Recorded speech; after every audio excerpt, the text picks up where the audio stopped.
Courtside homeowners and board. This is Lance Davis and Steve Solana on the board, and we're here with Jose Gonzales of Gonzales Drywall and Finishing LLC.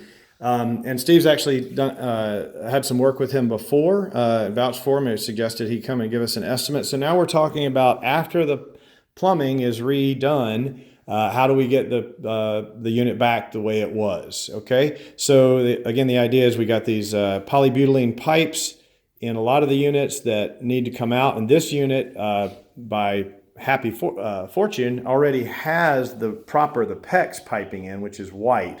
The old polybutylene is gray, and that's the stuff that's been rupturing.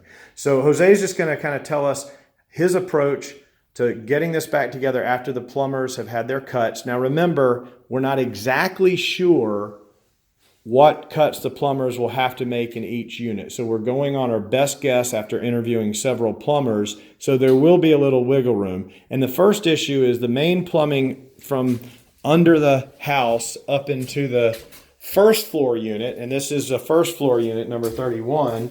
And it has to feed into the upstairs unit.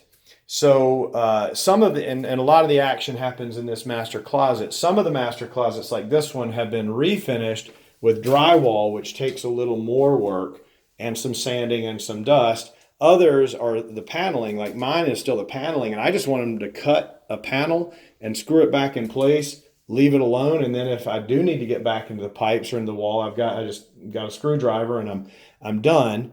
And then we do know that some people might already be in the process of a remodel, and maybe if they wanted to have the drywall folks change out their paneling for drywall, that would be a separate private transaction that they would arrange with the drywaller. We want to make sure that we can get the unit back the way it was before we do this plumbing work. So, okay, Jose, that's tell us how you would approach this and what the resident might expect in terms of days of disruption, moving their stuff, and how you'd minimize the dust and you know what the resident can expect. All right. Yeah, my name is Gonzales, and yeah, we're trying to do this the easy and quick as possible. We just gonna come and hang in drywall. We just gonna try to do less dust. We're gonna try the best for everybody.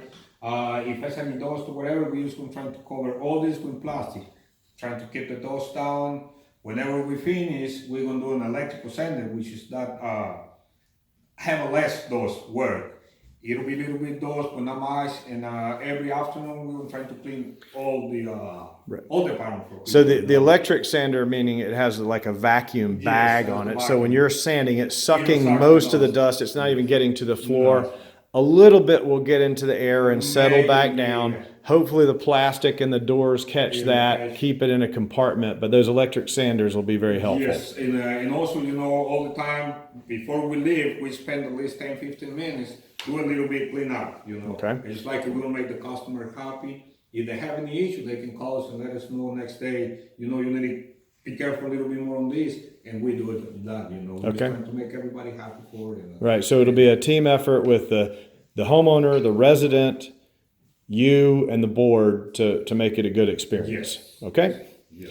All right, and to say again, most of the time, the plumber will have cut out sections of drywall or paneling, and if we're lucky, you don't even have to cut new drywall. Maybe put that 10 back. Yeah, and so, but if you do have to cut drywall, we got two options. If it's a nice weather day, we're gonna be cutting outside, and we don't want to have a mess inside the house. Okay. If we're doing inside the house, we're gonna put the cardboard and plastic to protect the floor and protect all the furniture. So right.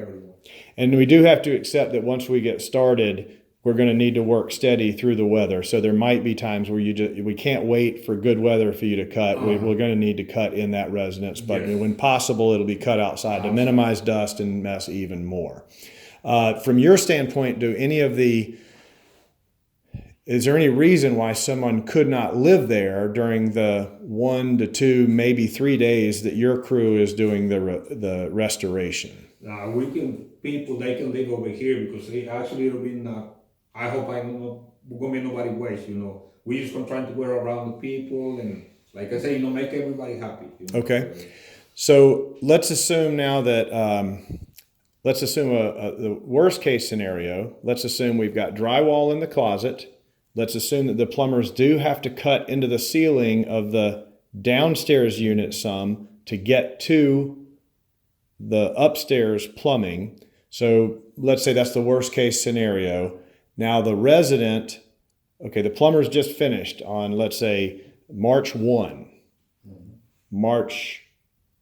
You could come in March 1, right? If we time it properly, you could come in March 1 and what are you going to do day 1 that your team is in here? First, starting put the plastics around with plastic to keep the dust off from the place where we're gonna work, and start hanging drywall and put at least one coat of quick mud.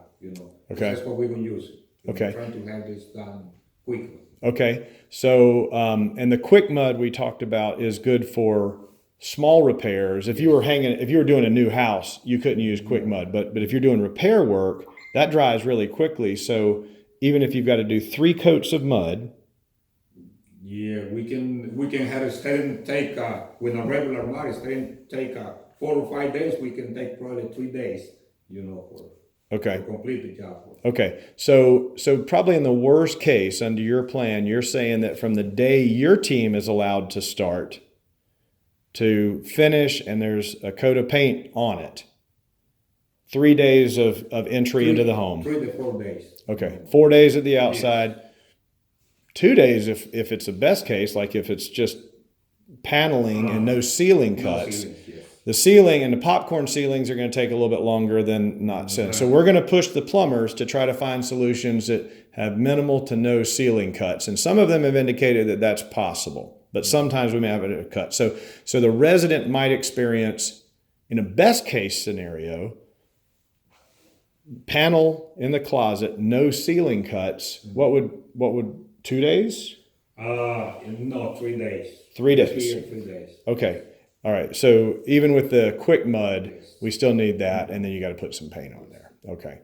What would you do if the homeowner does want you to repaint it, but does not know what color, doesn't have the original paint color? Well, can you match it? No, there's no way to match it.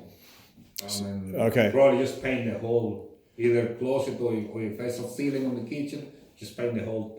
With a similar color, have to throw some paint on there. But if it's a very close color, 1 coat of paint probably would do it. Yeah, because we're going to have to avoid repainting entire rooms and such because we're trying to keep costs at a minimum. But that would be your solution. So if we had to cut into an area and the homeowner did not have the paint, Sherwin-Williams number 1100, and we got to match it, you'd have to roll some paint on to be as close to it as possible. If the homeowner wanted to repaint the room different color and it would take 2 coats or primer or whatever, they'd have to take that extra and they could organize that with you if they wanted to. Oh. Yeah.